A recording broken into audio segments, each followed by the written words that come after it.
Good evening friends, हंसते रहिए, मुस्कुराते रहिए। आज मैं टॉपिक आप लोगों के लिए लेके आया हूँ क्लास 11th का रिलेशन एंड फंक्शन। और जैसा कि मैंने पिछला टॉपिक कराया था सेट्स, क्लास 11th के लिए पूरी कंप्लीट सेट कराया था। आज मैं वैसे ही पूरा complete second chapter 11th class के लिए रिलेशन एंड फंक्शन कराने जा रहा हूं। आशा करता हूं सारी चीज़ें आप लोगों को अच्छे से समझ आ रही होंगी। और अगर चीज़ें आपको अच्छे से समझ आ रही हैं तो do like the mathematical society and press bell icon. So चलो शुरू करते हैं आज के टॉपिक का।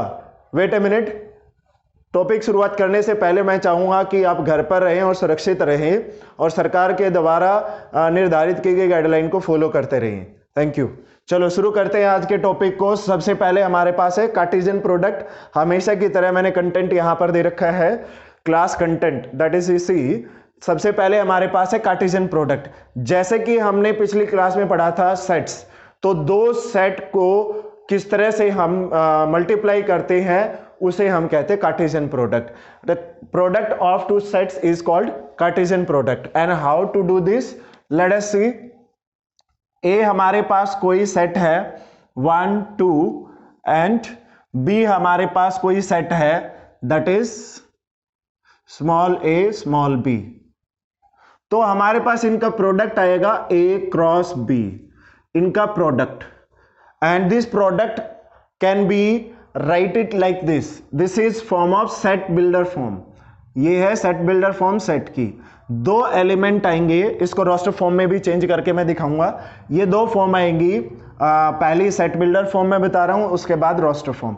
सच that first element a belongs to set A and second element B belongs to, sorry, this we can take it as here is A and B, और यहाँ पर हम ले लेते हैं X and Y because दोनों same नहीं होनी चाहिए, element and ordered pair X and Y, that is belongs to B।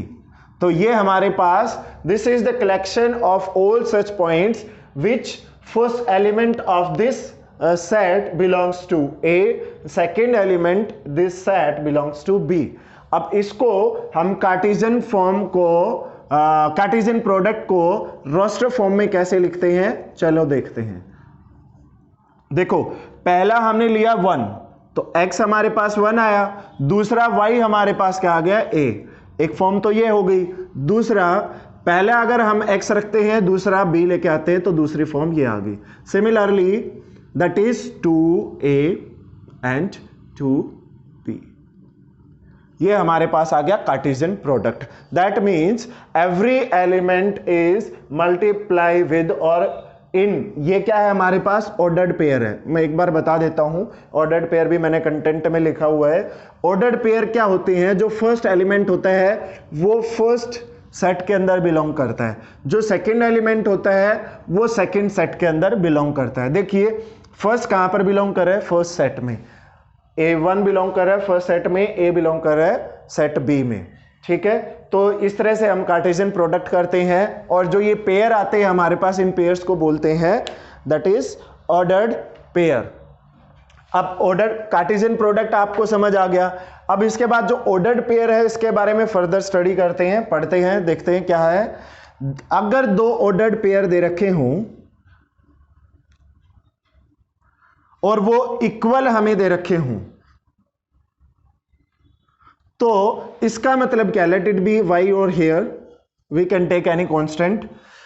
इसका मतलब क्या है, जो फर्स्ट एलिमेंट है वो फर्स्ट के इक्वल होगा, that is 1 is equals to 1, which is very clear, दिखाई दे रहा है। And second element is equals to second element. Clear. एक और एग्जांपल लेते हैं, like x and y is equals to, that is x plus 1 by 2 and y is y plus 2 by 2. If these two ordered pair are equal, then find the values of x and y.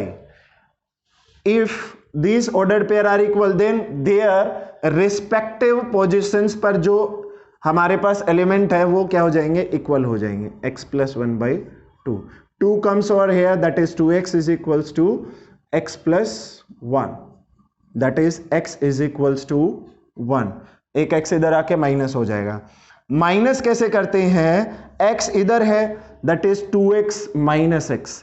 हमें सबसे पहले like variables को देखना है, like terms को check करना है। ये दोनों x की फॉर्म में पावर सेम है, देन इनके कोफिशिएंट्स को सब्ट्रैक्ट कर देंगे। x could be common over here. मैं चाहता हूं सारी चीजें आपको बेसिक से बताई जाए, सारी चीजें अच्छे से आपको पता हो। 2 - 1 is 1, that is this. Another one, y is equals to, that is y plus 2 by 2, and 2 come over here, 2y is equals to y plus 2 and y is equals to 2. तो ये हमारे पास वैल्यू आ गई। That means these ordered pair are equal if x is 1 and y is 2. चलो आगे बढ़ते हैं। अभी आप लोगों ने देखा कि कार्टेशियन प्रोडक्ट हमारे पास करते कैसे हैं, फिर आपने देखा कि ऑर्डर्ड पेयर क्या होते हैं और वो इक्वेट कैसे करते हैं। अभी मैं आगे आपको कुछ स्पेशल रिजल्ट बता रहा हूं। वो स्पेशल रिजल्ट क्या है कि अगर हमारे पास ये दो हैं, दो सेट है, दो सेट को प्रोडक्ट किया जाए तब हमारे पास ये आता है। अगर हमारे पास एक ही सेट हो देन उसको अपने आप से मल्टीप्लाई किया जाता है, तब क्या होगा। अगर मैं a क्रॉस a करता हूं दैट मीन्स 1, 1, 1, 2। नाउ देखिए मैंने बताया था कि हर एक एलिमेंट हर एक से होगा, तो यहां पर 1, 1 आ गया, 1, 2 आ गया, तो 2, 1 भी आएगा क्योंकि हमारे पास यहां 2 है। 2, 1 and 2, 2 also there. ठीक है। सिमिलरली अगर हमारे पास ट्रिपल प्रोडक्ट निकाला जाए तब के लिए हमें क्या करना होगा, उसके लिए भी देखते हैं। हमें निकालना है a cross a। Now a cross a तो हम निकाल चुके हैं, that is how much, this much. अब किसके साथ इसका क्रॉस प्रोडक्ट निकालेंगे, इसके साथ। पहले ये मैंने लिया है तो सेकेंड एलिमेंट ए के होंगे, दैट मीन्स ये फर्स्ट आएंगे, दैट इज 1, 1, 1। ये पूरा फर्स्ट आ गया और इसका फर्स्ट आ गया। सेकंड, अब ये लिया मैंने, फिर इसका फर्स्ट आएगा, दैट इज 1, 2 and 1। ठीक है, मैं इसके फर्स्ट एलिमेंट ले रहा हूं और उसका भी फर्स्ट। उसके बाद हमारे पास आएगा 2, 1, 1 and 1। Similarly 2, 2 and 1। ये हमारे पास कितने आ गए, ये आ गए हमारे पास 4। तो यहां पर 4 आ गए, यहां पर कितने एलिमेंट है, 2, तो और 4 आने बाकी है। तो सेम अगर मैं ये लेता हूं फर्स्ट और सेकंड ये लेता हूं, that is 1, 1, 2 and 1, 2, 2, then 2, 1, 2 and last 2, 2, 2. This is ordered Cartesian product of 3 sets। 3 sets का कार्टेशियन प्रोडक्ट हमारे पास ये है। अभी आगे बढ़ते हैं, कुछ इंपॉर्टेंट रिजल्ट्स हम देखेंगे, उसके बाद वो सारी चीजें। तो ये हमारे पास आ गया कार्टेशियन प्रोडक्ट। अब ये कार्टेशियन प्रोडक्ट हमारे पास है, राइट। अब इस कार्टेशियन प्रोडक्ट के हमारे पास टाइप भी होंगे। क्या हमें पहले से पता होगा कि इस कार्टेशियन प्रोडक्ट में कितने एलिमेंट होंगे, किस तरह से वो निकालते हैं। सो नंबर ऑफ एलिमेंट, मैंने आप लोगों को बताया था कि किस तरह से किसी भी सेट के नंबर ऑफ एलिमेंट निकालते हैं। How, see number of element in A cross B equals to number of element in A into number of element in set B। Clear है, मतलब A क्रॉस B सेट के अंदर कितने element होंगे ये कैसे पता लगेगा, that is number of element in set A into number of element in set B। चलो इस रिजल्ट को चेक करते हैं। अभी क्वेश्चंस किए हमने कुछ, हमें चेक करना है number of element in A cross B, that is अभी A क्रॉस B में हमारे पास कितने आए, अगर ये दोनों सेट लेते हैं दैट इज 4। क्या हमारे पास इधर 4 बन रहे, इसमें कितने एलिमेंट थे, 2 एलिमेंट थे, that is 2 in set B, that means 2 2 4, RHS is equals to LHS। Similarly अगर हमारे पास 3 आ जाए, 3 के लिए हम क्या करेंगे, 3 के लिए भी चेक करते हैं, that is number of element in A cross A must be is equals to number of element in A into number of element in A into number of element in set A। तो ये हमारे पास आ गया 2 into 2 into 2 that is 8। Clear है? तो जब भी हमें क्या करना है, चेक करना है कि सेट ए के अंदर कितने सेट ए क्रॉस ए के अंदर कितने एलिमेंट है, अगर सेम हमारे पास है देन हमें number of element in A check करना है कितना है, दैट इज 2 है। तो कितनी बार उसका प्रोडक्ट किया है वो ऊपर आ जाएगा, दैट इज 8। अगर ये n टाइम प्रोडक्ट किया है तो number of element in A cross A cross A cross A up to n time will be 2 raised to power n। Because 2 क्यों लिया मैंने, क्योंकि number of element in A कितने हैं, 2 हैं। चलो आगे बढ़ते हैं। आगे हमारे पास है रिलेशन हो गया है, सॉरी रिलेशन अभी करेंगे, इंपॉर्टेंट रिजल्ट्स हमारे पास रहते हैं। मैंने सेट के फॉर्म में कुछ चीजें बताई थी, तो हमारे पास रिलेशन क्या होंगी, कुछ इंपॉर्टेंट रिजल्ट्स क्या होंगे, A cross B union C. अगर हमारे पास ऐसे दे रखा है then this will be A cross B union A cross C, ये ध्यान रखना आपको, ठीक है। और एक और चीज मैं आपको बता देता हूं, यहां पर ए क्रॉस बी है, it is never is equals to B cross A, it is totally different. ये भी हमें ध्यान रखना है, A cross B is equals to does not is equals to B cross A. Clear? Unless, until और unless B and A both sets are equal.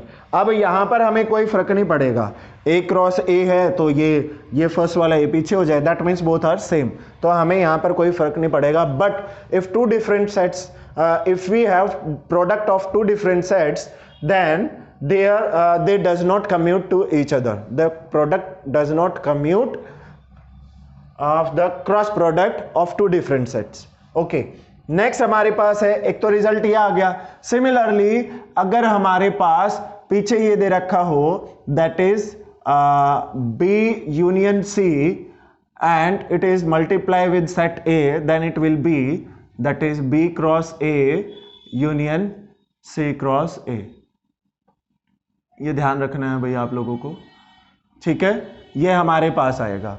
तो इस तरह से बताया, कुछ रिजल्ट और भी होंगे, इस तरह के प्रोडक्ट होंगे, यानी कि जिस साइड से हमें उसको मल्टीप्लाई किया है उसी साइड हमें उसको रखना है। This type of properties called distributive property, but यहाँ पर साइन का यूज किया है यूनिवर्सल सेट का, तो हम इनको स्पेशल टाइप ऑफ रिजल्ट्स बोलते हैं इन cross product.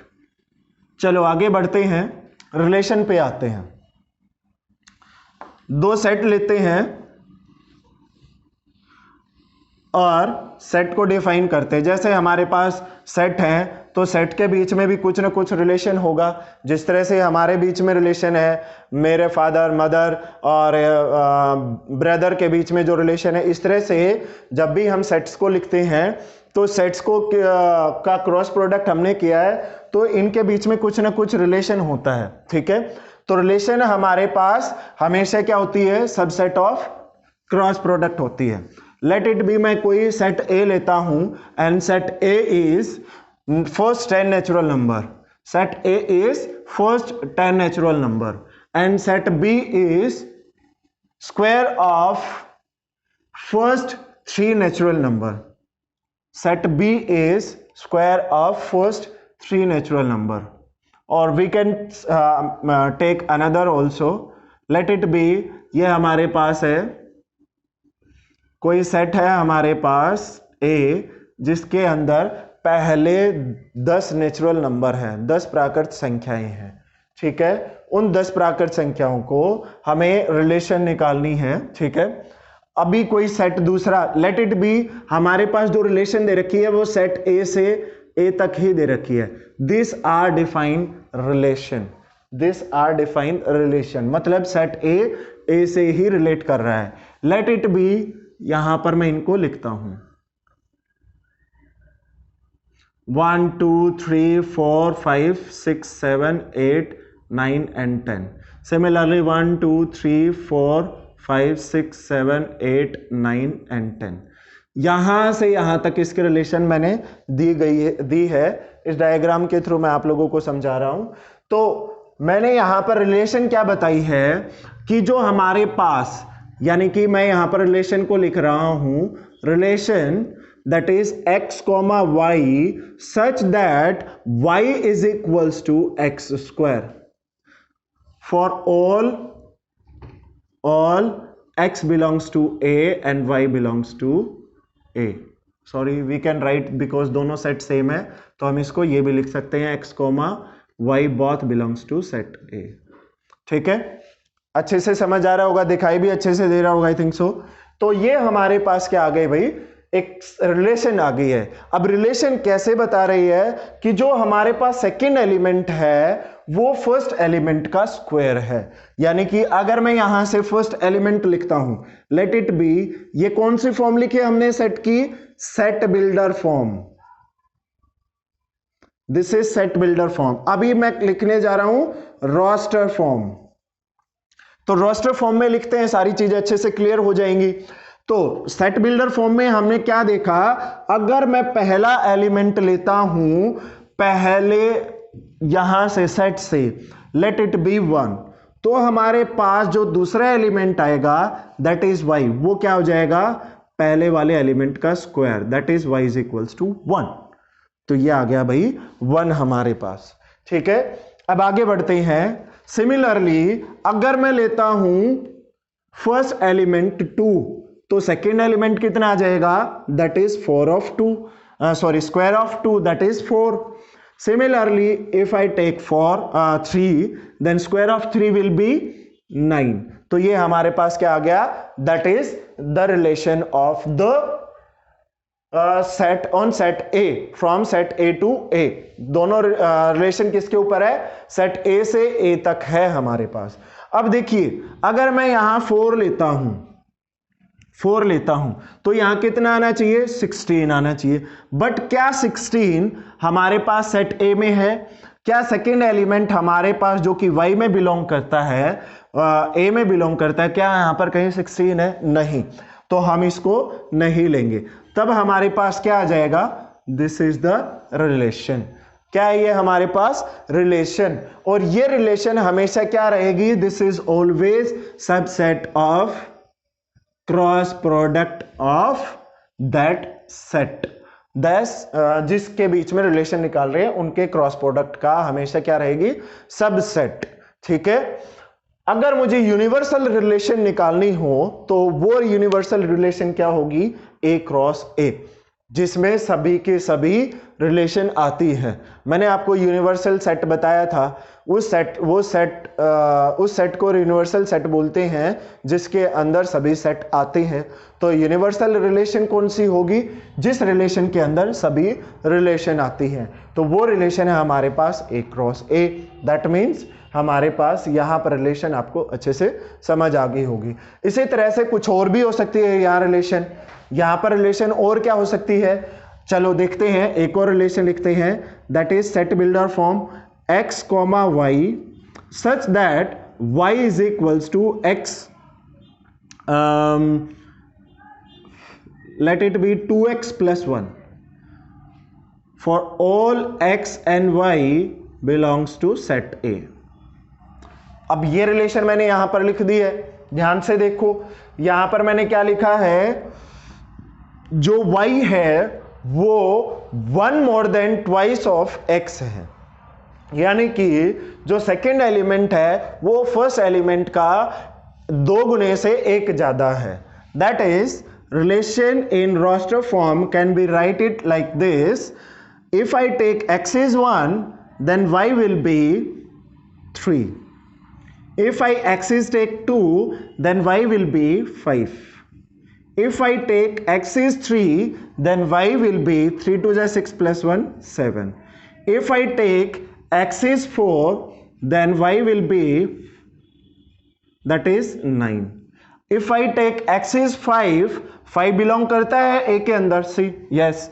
But if I take x is 5, 5 to the 10 plus 1 is 11, जो कि 11 इसके अंदर नहीं है. So ये हमारे पास रिलेशन आई है. दो एग्जांपल से मैंने आपको रिलेशन समझाई किस तरह से हमारे पास रिलेशन होती है. अब इसके बाद आता है हमारे पास inverse of a relation. I think so सारी चीजें अच्छे से क्लियर हो रही होंगी। तो अब इसकी बात करते हैं कि इसके inverse of relation. Inverse of relation में क्या आ जाएगा, बड़ी सिंपल सी चीज है, जो हमारे पास डायरेक्ट रिलेशन आई है उसके एलिमेंट को आगे पीछे लिख देना ही क्या हो जाएगा, inverse of the relation. See inverse of the relation could be written as 3,1 5,2 7,3 and 9,4. This is inverse of the relation which is given above, which is written above, ठीक है, जो मैंने अभी ऊपर की थी। ठीक है, अगर इसको रोस्टर फॉर्म में लिखना है तो हम इसको सॉल्व कर लेंगे, एक्स के फॉर्म में इसको निकाल के उसको लिख देंगे। यहां पर दोनों सेम रहेंगे, ये चीज हमें ध्यान रखनी है। तो आप लोगों ने देखा कि मैंने आपको बताया कार्टेशियन प्रोडक्ट। जो कार्टेशियन प्रोडक्ट है वो प्रीवियस क्लास में जो सेट हुआ था उसी के ऊपर डिपेंड है। कैसे डिपेंड है, मैंने आपको दो सेट बताए, सेट के बारे में मैंने पिछली वीडियो में बताया था। अभी मैंने आपको दो सेट बताए हैं, सेट ए लिया था और सेट बी लिया था। दोनों सेटों का मैंने क्या किया था, प्रोडक्ट किया था। Like A cross A, B cross A cross B, वो प्रोडक्ट मैंने आप लोगों को बताया था। प्रोडक्ट कैसे करते हैं वो भी बताया, और अगर हम सेम सेट को सेम सेट से प्रोडक्ट करते हैं वो भी। और जो प्रोडक्ट आता है वो ऑर्डर्ड पेयर में आता है, ऑर्डर्ड पेयर को किस तरह से इक्वेट करते हैं वो भी। प्लस मैंने ट्रिपल प्रोडक्ट बताया है आप लोगों को, किस तरह से 3 प्रोडक्ट करते हैं। साथ में मैंने आपको कुछ इंपॉर्टेंट 2-3 यहां पर आपको इंपॉर्टेंट रिजल्ट बताए हैं, that is A cross B union C and B union C into cross A, किस तरह से उसको निकालते हैं। फर्दर मैंने आपको बताई है relation which is nothing but always subset of the cross product of given sets, right. Next हमारे पास मैंने आपको बताया कि किस तरह से रिलेशन को सेट बिल्डर फॉर्म और रोस्टर फॉर्म में लिखते हैं। फिर मैंने आपको रिलेशन के एंड में बताया है यहां पर इनवर्स ऑफ द रिलेशन क्या होता है। ठीक है, तो यहां पर होता है हमारे पास रिलेशन खत्म। इससे रिलेटेड क्वेश्चंस मैं आपको डिस्क्रिप्शन बॉक्स में दूंगा। आगे मैं कोशिश करूंगा थोड़ी सी बेहतर टेक्नोलॉजी का यूज करके आपको पीडीएफ के माध्यम से भी पढ़ाऊं, तो कोशिश ये रहेगी कि ज्यादा से ज्यादा चीजें आप लोगों तक जल्दी से जल्दी पहुंचे। चलो आगे हम बढ़ते हैं फंक्शन पर। फंक्शन हमारे पास है, इसको इरेज करता हूं, अच्छे से आप समझना। अगर जहां चीज समझना है वहां पर आप मुझे कमेंट करके या मेरे व्हाट्सएप नंबर पर, जो कि मैं हमेशा डिस्क्रिप्शन बॉक्स में डालता हूं, वहां से भी पूछ सकते हैं। प्लस आप क्या कर सकते हैं कि जो चीजें समझना है एक बार वीडियो को रिवाइंड करके देखिए, पीछे करके देखिए, जहां समझना है वीडियो को पॉज कर लीजिए, ठीक है, और फिर आगे इनको समझते रहिए। अगर आपको वीडियो अच्छे लगे तो मैं आपसे कहूँगा कि आप वीडियो को अपने दोस्तों के साथ, ज़रूरतमंद दोस्तों के साथ ज़रूर शेयर कीजिए, अपने क्लास फ्रेंड के साथ, ठीक है। और आस पड़ोस में जो चीज़ें मैं आपको बता रहा हूँ, कुछ चीज़ें मैं आपको 3 सेक्शन में बता रहा हूँ, जैसे कुछ एकेडमिक्स को लेकर, जैसे 10th के लिए अलग, 12th के लिए अलग, 11th के लिए अलग, और कुछ बेसिक मैथ्स बता रहा हूँ, वो सबके लिए यूज़फुल है। लाइक क्लास 8 से लेकर क्लास 12 तक, अर्लियर क्लासेस को के लिए भी जो भी होगा वो भी मैं आगे कोशिश करूंगा, बताऊंगा सारी चीज़ें, ठीक है। अभी हम बात करेंगे फंक्शन पर। जो हमारे पास फंक्शन है, मैंने सबसे पहले आपको कार्टेशियन प्रोडक्ट बताया जो कि सेट से रिलेटेड था। अब फिर उसके बाद बताया मैंने रिलेशन। अब उसके बाद मैं आपको बता रहा हूं फंक्शन। फंक्शन क्या है हमारे पास, this is a special type of relation. ये क्या है हमारे पास, एक स्पेशल टाइप की रिलेशन है। तो फंक्शन को हम आगे पढ़ते हैं। तो फंक्शन में हमारे पास क्या है, this is special type of relation.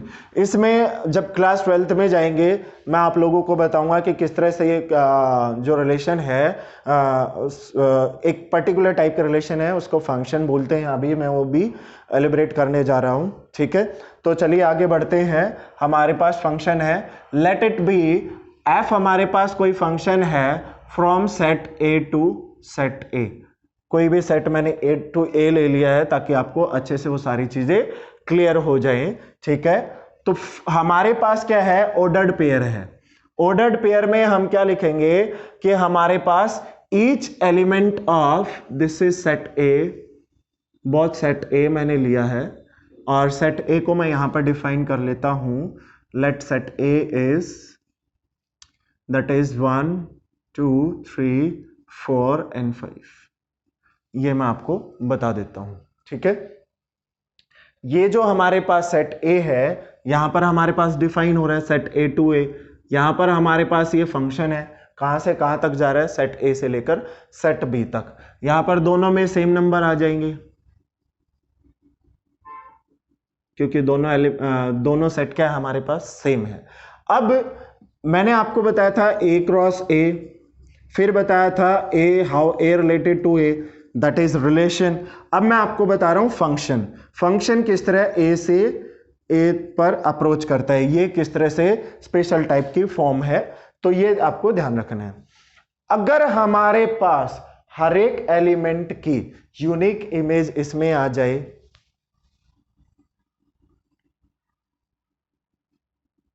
ठीक है, यूनिक इमेज इसमें आ जाए, तब हमारे पास फंक्शन होने के लिए दो कंडीशन होगी। Every element should have equating in this, that is हमारे पास हर एक एलिमेंट की इमेज कहां होनी चाहिए। मैं इमेज और डोमेन और कोडोमेन के बारे में आप लोगों को एक बार बता देता हूं, फंक्शन के साथ साथ सारी चीजें आपको पता लग जाएंगी। एक सेकेंड।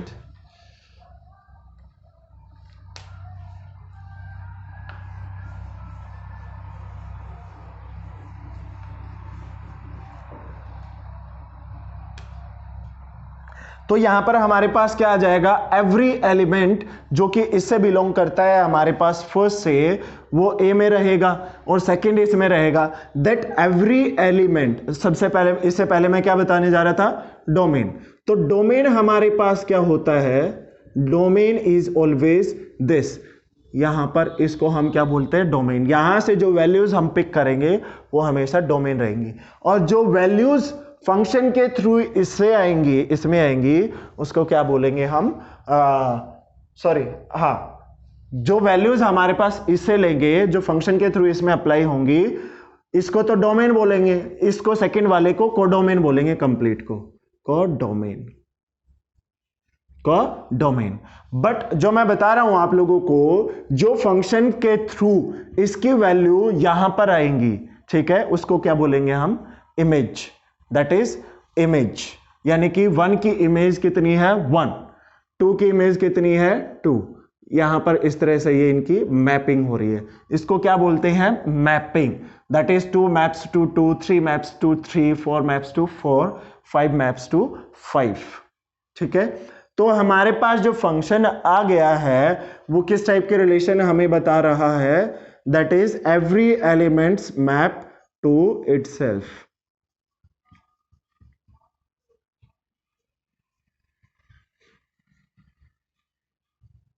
ठीक है, तो सबसे पहला मैंने आपको बताया डोमेन। डोमेन क्या होता है, इट इज ऑलवेज फर्स्ट, ठीक है, first element of ordered pair.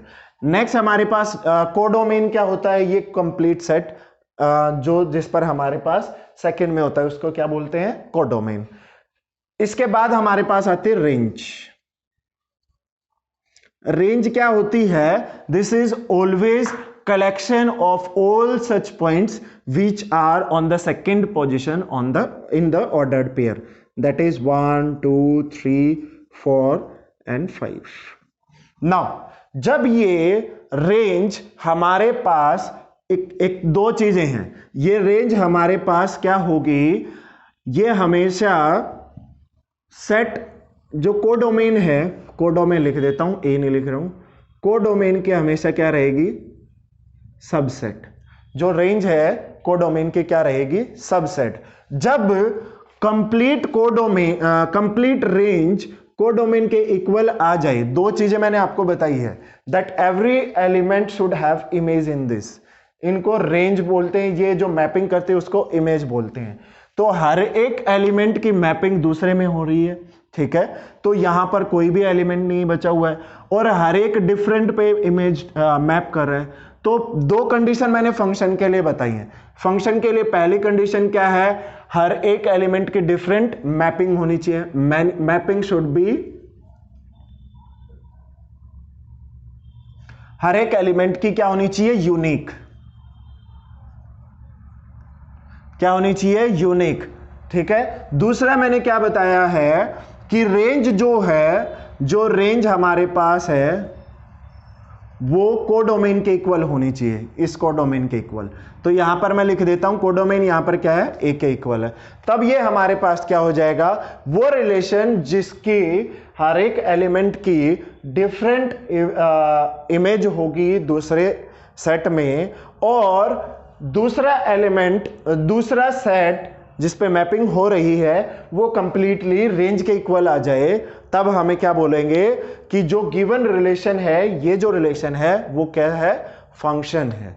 ठीक है, आई थिंक सो सारी चीजें अच्छे से क्लियर हो गई होंगी। जैसे ये सारी चीजें आगे बढ़ेंगी 12th क्लास में फंक्शंस के टाइप आएंगे। ठीक है, किस तरह के फंक्शन होते हैं, जैसे मान लिया ये यहां पर मैप कर रहा है, ये यहां पर सभी एक पर मैप हो रहे हैं, तो उसे 1-to-1 मैपिंग कहेंगे। ठीक है, जैसे यहां पर सबकी मैपिंग इधर हो रही लेकिन कुछ यहां पर बच जाता है, तब उसके लिए एक डिफरेंट नाम है।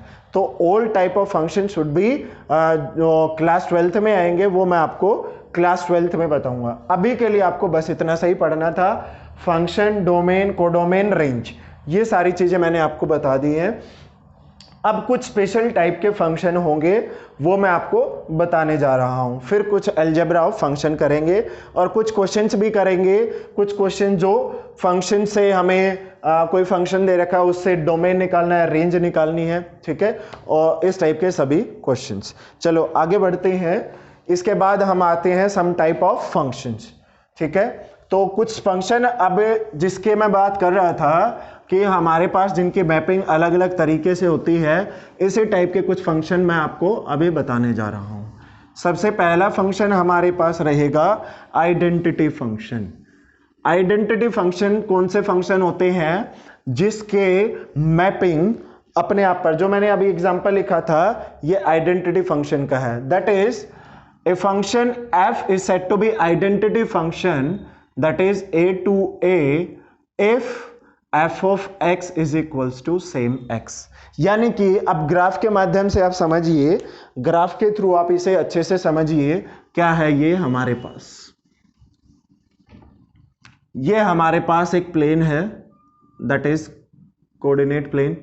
मैं इसके बारे में भी एक कंप्लीट वीडियो डालूंगा ताकि आपको अच्छे से समझ में आ जाए कि कोऑर्डिनेट प्लेन क्या है, किस तरह से हम इसको बनाते हैं, ये क्या होता है, X axis, Y axis, X dash, Y dash, इधर कौन सी वैल्यू होती है, इधर कौन सी होती है, पॉजिटिव है, ये पॉजिटिव नेगेटिव है, ये सारे क्वाड्रेंट के बारे में, चारों क्वाड्रेंट के बिहेवियर के बारे में, इधर जो पॉइंट होते हैं आसपास उन पॉइंट को कैसे हम लिखते हैं, वो सारी चीज़ें मैं आपको बताऊंगा। ठीक है, अगर कोई रिलेशन को हमें यहाँ पर दिखाना है तो वो किस तरह से हम निकालेंगे, वो सारी चीज़ें भी इसमें आपको देखने को मिलेंगी। सबसे पहले हम बात करते हैं आइडेंटिटी फंक्शन की, जिसको अभी हम कर रहे हैं।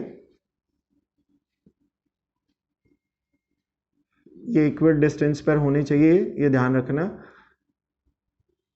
हमेशा ग्राफ का यूज करना। देखो यहां पर मैं x की वैल्यूज कहां से ले रहा हूं, सेट A से। सेट A को मैंने ले लिया है नेचुरल नंबर। सेट A कहां पर बिलोंग करता है, नेचुरल नंबर में। नेचुरल नंबर के डेफिनेशन नंबर सिस्टम में मैंने आपको बताया था नेचुरल नंबर कौन से होते हैं। ठीक है, फिर सारे उसके नंबर्स के बारे में बताया था, रियल नंबर, कॉम्प्लेक्स नंबर। तो जिन बच्चों को ये नहीं पता है नेचुरल नंबर कौन से होते हैं, तो कृपया आप द मैथमेटिकल सोसाइटी पर जाइए और वहाँ पर कंप्लीट वीडियोस में आपको मिलेगा नंबर सिस्टम, बेसिक मैथमेटिक्स में नंबर सिस्टम मिलेगा, वहाँ पर आप सारी चीज़ें अच्छे से देख सकते हैं। अभी के लिए ये क्या है, अगर मैं यहाँ पर 1 लेता हूँ, x की वैल्यू मैंने अगर यहाँ पर 1 ली है तो y की भी वैल्यू कितनी आ जाएगी, 1। That is if x is 1 then this function, ये हमारे पास y होता है, this is x, this is f of x, that is we can write it y. So if x is 1, this is 1, then y is also 1, x is 2, y is 2, x is 3, y is 3, और similarly यहाँ पर negative में जाएगा। तो ये कौन सा function है, आइडेंटिटी फंक्शन। आइडेंटिटी फंक्शन कौन से होंगे, जिसमें x एंड y की वैल्यूज क्या आएंगी, सेम आएंगी। ठीक है, पहला हो गया आइडेंटिटी फंक्शन। उसके बाद आएगा कांस्टेंट फंक्शन। ये हमारे पास है आइडेंटिटी फंक्शन। इसको हम क्या लिखेंगे, इस ग्राफ को हम लिखेंगे f of x is equals to x, f of x is equals to x, that is अगर आप लोगों ने छोटी क्लासेज में पढ़ा होगा तो इस लाइन को हम y is equals to X भी लिख सकते हैं। तो ये हमारे पास फंक्शन अभी इस क्लास में डिफाइन किया गया है, क्लास 11th में। तो हमें ध्यान रखना है कौन कौन सी चीज़ें कहाँ डिफाइन की गई है। अर्लियर क्लासेस में हमें फंक्शंस के बारे में कुछ नहीं बताया था, डायरेक्ट हम फंक्शंस को यूज करते थे। नाउ इसके बाद है हमारे पास फंक्शन में, दैट इज आइडेंटिटी हो गया कांस्टेंट फंक्शन। कांस्टेंट फंक्शन में क्या होता है, F of X equals to में हमारे पास इक्वल्स टू सम कांस्टेंट कोई भी वैल्यू होता है, लेट इट बी के। हमारे पास के है और के हमारे पास हम कुछ भी x की वैल्यू लेंगे बट y की वैल्यू क्या आएगी हमारे पास k।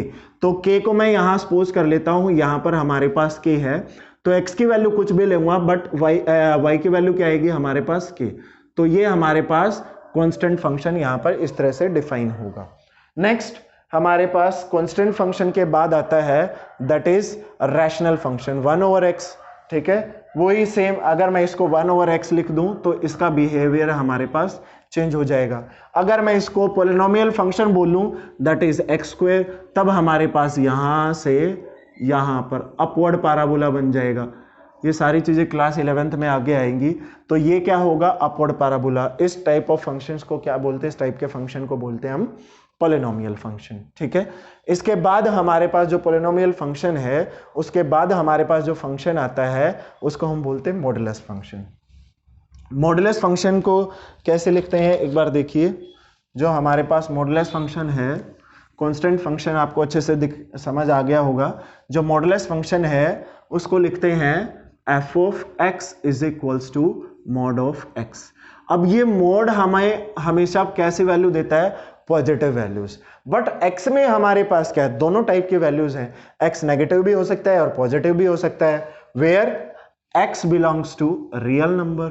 अगर x हमारे पास, because we are dealing with real numbers, हम सभी सारी चीजें डिफाइन की जाएगी यहाँ पर, या तो नेचुरल नंबर बताया जाएगा या फिर रियल नंबर, ये सारी चीजें हमें बताई जाएंगी। फॉर द टाइम नाउ अभी हम किसका यूज कर रहे हैं, रियल नंबर का। ठीक है, अगर हमारे पास डोमेन रियल नंबर है तो ये किस तरह से बिहेव करेगा वो देखते हैं। That is F of X is equals to mod of X, this is further equals to negative X when X is less than 0। ठीक है, अंदर तो यही आएगा, जब x की वैल्यू नेगेटिव हमने ली तो यहां नेगेटिव 0 से छोटी नेगेटिव वैल्यूज आएगी। अगर हम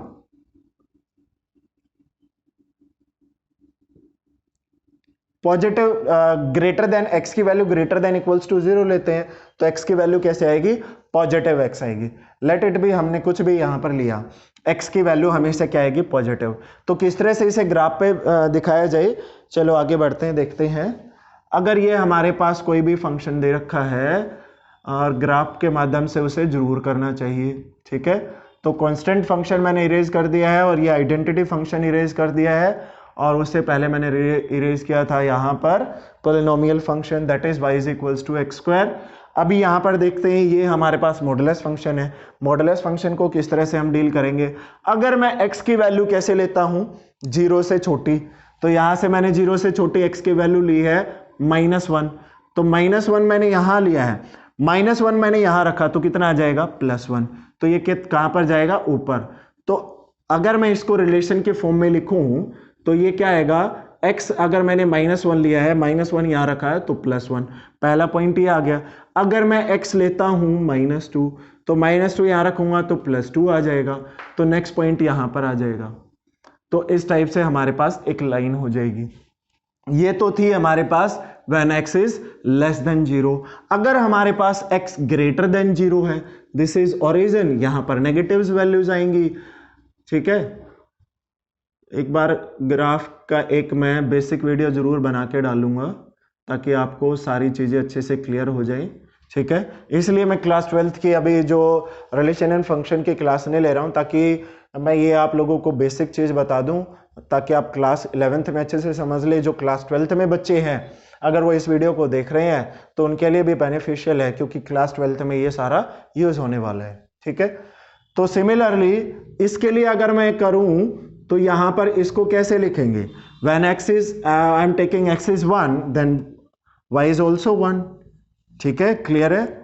यहां तो हमारे पास डिफरेंट वैल्यूज आएंगी, यहां तो पॉजिटिव ही पॉजिटिव आएंगी हमेशा बिकॉज ऑफ मोड। ये हमारे पास मोड की डेफिनेशन होती है। अगर मैं यहां पर 2 लेता हूं तो 2 आएगा, तो यहां से हमारे पास इधर हो गया। ठीक है, तो कुल मिला के हमारे पास मॉडुलस फंक्शन क्या है, y की कभी भी वैल्यू नेगेटिव नहीं आएगी, मतलब मॉडुलस कभी भी नीचे नहीं आएगा, ये हमें ध्यान रखना है।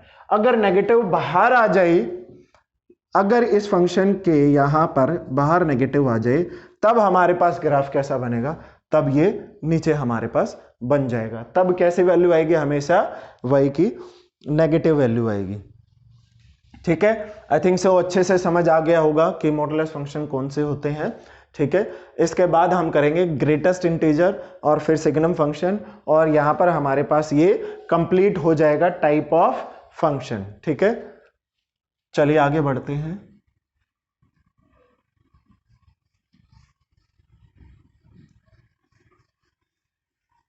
अगर कोई फंक्शन हमारे पास गिवन है, तो मैं करता हूं अभी ग्रेटेस्ट इंटीजर फंक्शन की बात। अगर कोई फंक्शन हमारे पास गिवन है f of x equals to, ये जो अब ब्रैकेट दी है, देखो पीछे वाली ब्रैकेट में हमारे पास ये मॉडुलस को डिफाइन करता है और ये ग्रेटेस्ट इंटीजर को डिफाइन करता है। देखो मैंने यहां पर क्या बताया, ग्रेटेस्ट इंटीजर, इंटीजर नंबर मैंने आपको बताया था कि कौन से इंटीजर कौन से होते हैं, ये सारे इंटीजर नंबर हैं 1 2 3 4 0 -1 -4 माइनस, इस टाइप से। ये हमेशा कैपिटल में लिखते हैं, ये ध्यान रखना।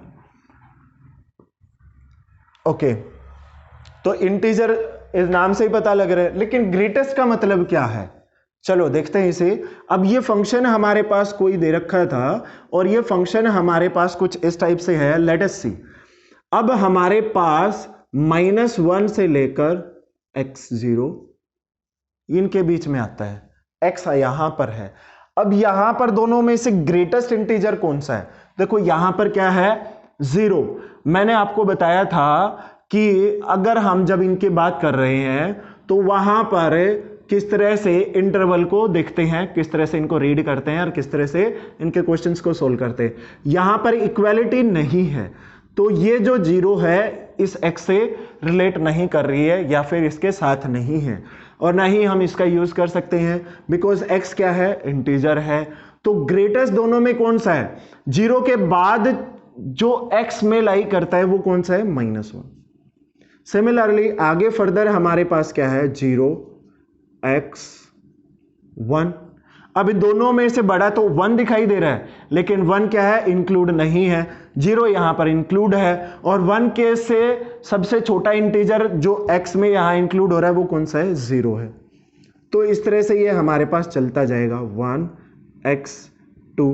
अब यहां पर 2 बड़ा है दिखाई दे रहा है, बट 2 इंक्लूड नहीं है, और 2 के बाद जो नंबर इंक्लूड है इंटीजर में वो क्या है, 1 है। तो इस तरह से ये हमारे पास चलता जाएगा। अगर मैं इसको ग्राफ के फॉर्म में डिफाइन करूं तो वो कैसा आएगा, तब कुछ इसके वैल्यूज आ जाएंगी, वो मैं आपको बताता हूं अभी। व्हेन x हमारे पास है -1, ठीक है, -1, तब हमारे पास यहां पर है, यानी कि कहां से कहां तक की वैल्यूज के लिए हमारे पास x 0 से लेकर कहां तक, 1 तक -1 है। ठीक है, ये हमारे पास डार्क रहेगा, ये डार्क हो गया। अब नेक्स्ट में हमारे पास 0 से लेकर कहां है, ये रहेगा हमारे पास, क्योंकि 1 इसमें नेक्स्ट में इंक्लूड नहीं, सॉरी यहां पर 0 इंक्लूड नहीं थी, यहां पर -1 था, तो यहां पर हम करेंगे इसको, लेट इट बी x की वैल्यू हमारे पास -1 से लेकर x is from -1 to 0, yes ठीक है, this is all right. And यहां पर क्या हमारे पास डार्क है, -1, 0 डार्क नहीं रहेगा। ठीक है, तो ये ध्यान रखना है, यहां पर ये क्या रहेगा, 1 डार्क रहेगा। अब नेक्स्ट में हमारे पास यहां पर ये डार्क है, ये ओपन रहेगा, नेक्स्ट में इस तरह से ये डार्क रहेगा, और ये आगे इस तरह से बढ़ता जाएगा। तो ग्रेटेस्ट इंटीजर क्या है हमारे पास, जहां पर ये इस तरह से डिफाइन किया गया है। नेक्स्ट हमारे पास जो फंक्शन आता है वो है, एक सेकेंड रुकिए,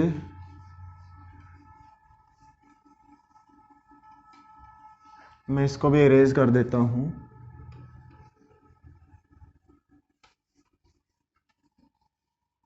जो नेक्स्ट फंक्शन है हमारे पास वो है सिग्नम फंक्शन, ठीक है।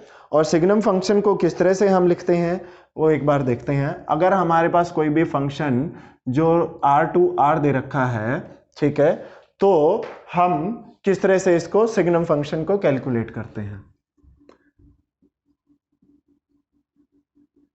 सिग्नम फंक्शन में क्या है, अगर हमारे पास कोई f ऑफ x दे रखा है तो वो हमेशा दो ही वैल्यू देगा, एक -1 when x is less than 0 और 0 when it is 0 and 3 value देगा, 1 when it is x greater than 0।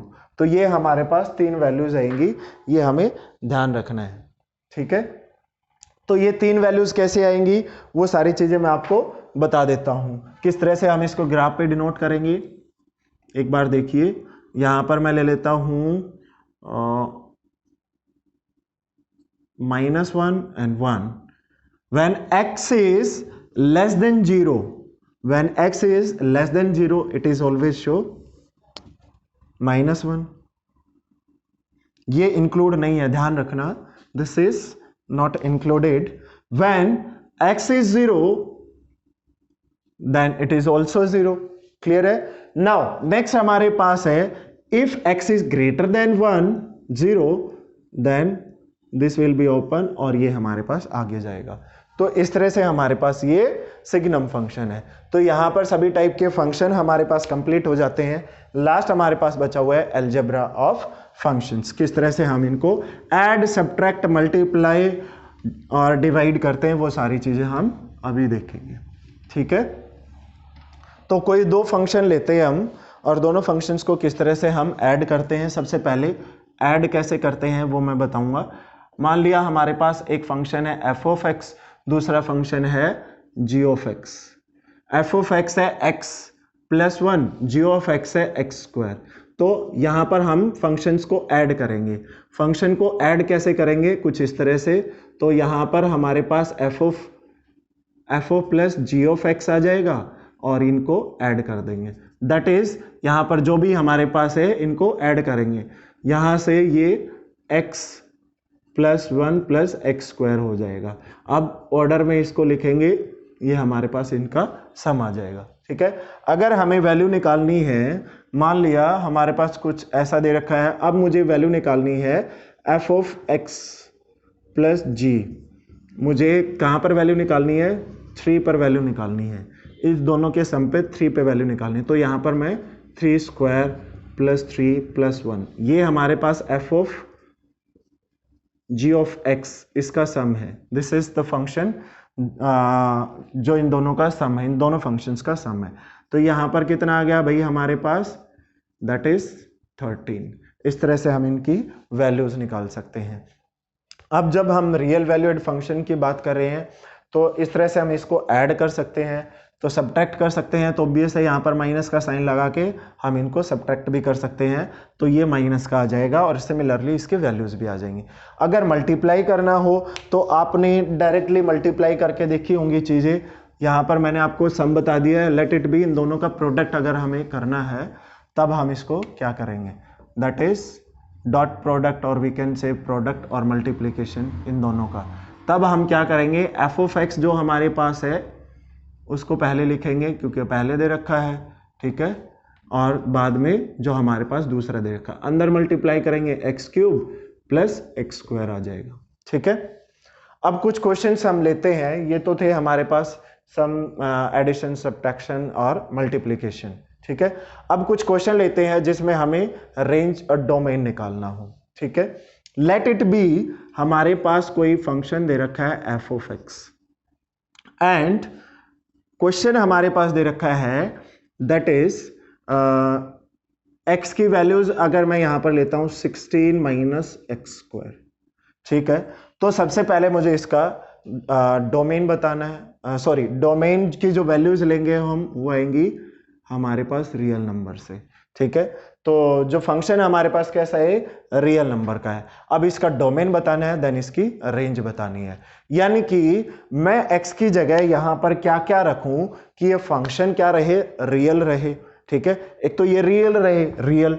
दूसरा, जब मैं इसमें ये वैल्यू रखूं तब भी ये रियल रहे, क्योंकि जो फंक्शन है हमारे पास कैसा है, that function from real number two real number. ये क्वेश्चंस आते हैं एग्जाम में 11th क्लास के बहुत सारे, और कॉम्पिटेटिव एग्जाम्स में भी बहुत सारे ऐसे इस टाइप के क्वेश्चन आते हैं, स्पेशली HSSC में।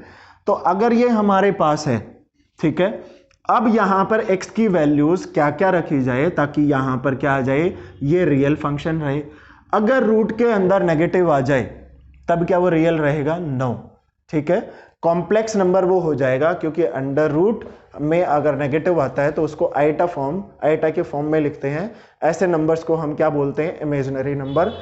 एक बार फिर से मैं आपको बोल रहा हूं, जब भी आपको नंबर सिस्टम के बारे में कुछ भी जानना हो तो कंप्लीट नंबर सिस्टम की मैंने एक वीडियो बना रखी है, उससे आप देख सकते हैं। ठीक है, अब हमारे पास यहां पर x की वैल्यूज क्या क्या ली जा सकती हैं वो देखिए। ये क्लोज ब्रैकेट भी बताई थी मैंने, क्यों लेते हैं, क्योंकि हमारे पास रियल नंबर में इसका यूज करते हैं। अब अगर मैं यहां पर 0 रखूं, x की जगह 0 रखा तब 4 आ गया। ठीक है, x की जगह मैंने अगर 4 रखा, +4 रखा तब अंदर 0 आ गया, तब भी नेगेटिव नहीं आ रहा है। अगर -4 रखा है तब भी हमारे पास पॉजिटिव आ रहा है।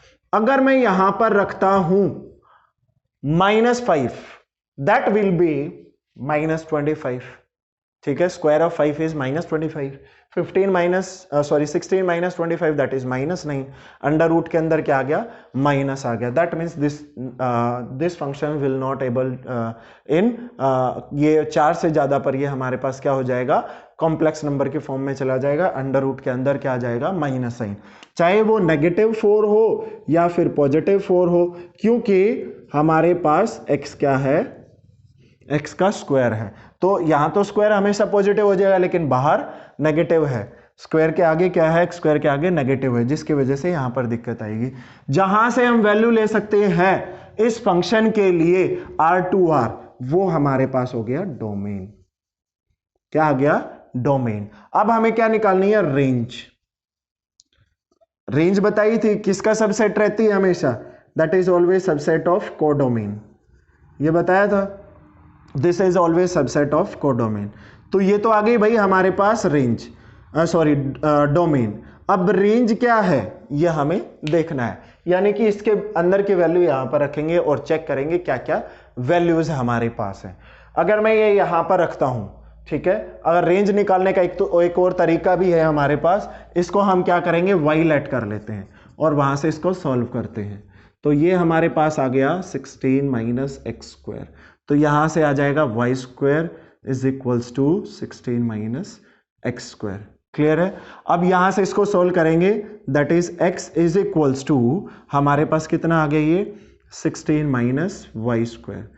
यहां पर आ गया x²। अब यहां से इसको हम लिखेंगे, that is 16 4 + 4 y plus -4 and y 4 + y, ये दो हमारे पास आ गए। तो यहां पर कितना है, x² है। अब x² है यहां पर, तो यहां से यहां तक की वैल्यूज जो हमारे पास आ रही हैं, जो इसके जो वैल्यूज आ रही है उससे हम निकाल के देखेंगे। अगर मैं यहां पर लेता हूं -4, लेट इट बी, ये जो हमारे पास आया है यहां से डोमेन से वैल्यू लेंगे। अगर मैं यहां से लेता हूं -4, तो ये क्या हो गया, 0।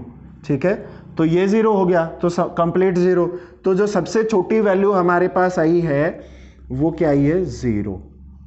ठीक है, जब यहां पर मैं क्या लेता हूं, या तो +4 लेता हूं या फिर -4 लेता हूं, दोनों में से एक्सट्रीम वैल्यूज मैंने इसमें पुट करके देख ली। तो यहां पर +4 मैंने रखा तब भी 0, -4 रखा तब भी 0। अब मैं 0 रख के देखता हूं, सबसे छोटी इनके बीच की वैल्यू, सबसे छोटी रख के देख ली और सबसे बड़ी, जो इनके बीच की वैल्यू है 0। तो 0 मैं यहां रखता हूं तब कितना आता है, 0 और 0, तब हमारे पास यहां पर आया 16, और x की वैल्यू कितनी आ गई, 4। तब हमारे पास x की वैल्यू कितनी आती है, 4। अब यहां पर हमारे पास क्या है, ये इस दोनों के बीच में है। अब रेंज हमारे पास 0 इंक्लूडेड है, 4 इंक्लूडेड है। ठीक है, ये एक्सक्लूडेड तो नहीं है, अगर 0 यहाँ पर रखने से आ रही है और 4 भी यहाँ रखने से आ रहा है तो ये दोनों क्या है, इंक्लूडेड है। तो इस टाइप से हमारे पास क्या आएगी, रेंज निकाली जा सकती है। लाइक अगर मेरे पास कोई फंक्शन दे रखा है f of x is equals to x plus 1, ठीक है, अब मुझे इसकी रेंज निकालनी है तो y इज इक्वल्स टू, मैं इसको रखूंगा x प्लस 1, ठीक है, और यहाँ से x की वैल्यू निकालेंगे तो y is equals to, x is equals to, इसको हम इधर रखेंगे तो x इज इक्वल्स टू हमारे पास ये आ गया। तो रेंज क्या आ जाएगी, range will be 1 plus of domain, जो भी डोमेन में वैल्यू रखेंगे हम उसमें एक प्लस करके हमारे पास रेंज आ जाएगी। चलो आगे बढ़ते हैं और आखिरी चीज़ करते हैं, एक आखिरी एग्जाम्पल, उसके बाद एक क्विक रिवीजन और फिर आज की क्लास को हम यहीं पर समाप्त करेंगे, ठीक है। तो अभी हमारे पास एक एग्जाम्पल लेते हैं, लेट इट बी, बहुत इंपॉर्टेंट एग्जाम्पल आते हैं इस टाइप के।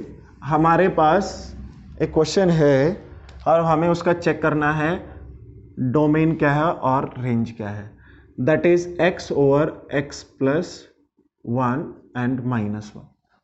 This is the function from real number two real number, ये हमारे पास एक फंक्शन है, ठीक है। तो किस तरह से हमें इसे चेक करना है, देखो ये फंक्शन डिफाइन कब होगा, सबसे पहले तो हमें ये चीज पता करनी है, क्योंकि रियल नंबर में हम यहाँ पर कोई भी वैल्यू तो रख सकते हैं, बट अगर मैंने x की जगह नीचे -1 रख दिया तो ये क्या आ जाएगा, डिनोमिनेटर 0 आ जाएगा। जब डिनोमिनेटर अगर 0 आता है हमारे पास तब क्या हो जाता है, वो फंक्शन नॉट डिफाइन हो जाता है। तब हमें, तो डोमेन हमारे पास क्या हो जाएगा भाई, डोमेन विल बी, मैंने रियल फंक्शन बताया है तो रियल नंबर में से सिर्फ किसको माइनस कर देंगे, -1 को।